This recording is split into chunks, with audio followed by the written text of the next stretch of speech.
বাংলাদেশে দীর্ঘ অনেক বছর পর আবারও নির্বাচন হতে যাচ্ছে।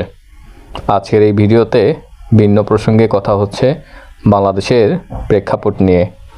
2026 সালের এই নির্বাচনকে কেন্দ্র করে আগাম কে আসবে না আসবে এগুলো অনেকে অনেক কথা বলে।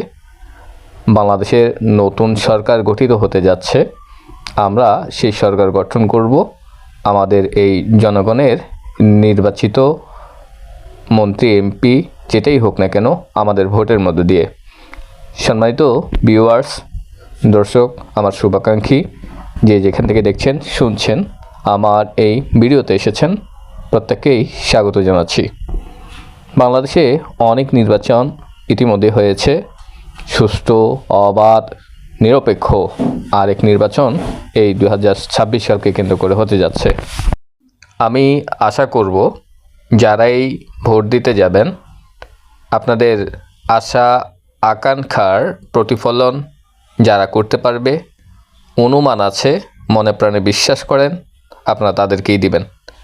ভোট পাওয়ার পর যে আশা নিয়ে আমরা প্রার্থীকে নির্বাচিত করতে চেয়েছিলাম, যদি কাজের ক্ষেত্রে তারা যে কোনো সমস্যা করে থাকে, হয়তোবা এর জবাবদিহিতা আল্লাহর কাছে তাদেরকেই দিতে হবে। কারণ আমরা সৎ এবং যোগ্য হিসেব করেই তাকে আমরা ভোট দিয়েছিলাম। আমার কথা হচ্ছে, আমরা বাংলাদেশের নবনির্বাচিত যে সরকারই আসবে আগামীকালকে কেন্দ্র করে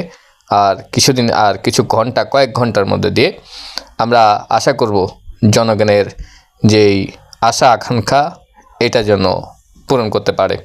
বিগত অনেক সরকার এসেছে, অনেকে গিয়েছে, অনেকে হেরেছে, অনেকে আমাদের সাথেও প্রতারণা করেছিল এবং প্রতিটা সরকারই মানুষের আকাঙ্ক্ষা পূরণ করতে গিয়ে অনেকের কাছেই ব্যর্থ, আবার অনেকের কাছেই জয় হয়েছিল। আমরা এখন যেই মোমেন্টে আছি, আগে কি হয়েছে, পরে কি হয়েছে, সব কিছুর ঊর্ধ্বেই আজকের 2026 সালের 12ই ফেব্রুয়ারির নির্বাচনকে কেন্দ্র করে আমরা আমাদের যে আকাঙ্ক্ষাগুলো আছে সেগুলো পূরণ করার চেষ্টা করব। ইনশাআল্লাহ আল্লাহ তাআলা এই বাংলার জমিনে 2026 সালে যাকেই নির্বাচিত করবে আমরা তার কাছে আশা রাখি। আমরা অতি সত্বর চাই বাংলার উন্নয়ন অগ্রযাত্রা যে ধারাবাহিকতা আছে সেটা নিশ্চয়ই সে অগ্রসরের দিক থেকে এগিয়ে যাবে। বাংলাদেশ সোনার দেশ, আর এই দেশকে কেন্দ্র করেই আজকের এই নির্বাচন।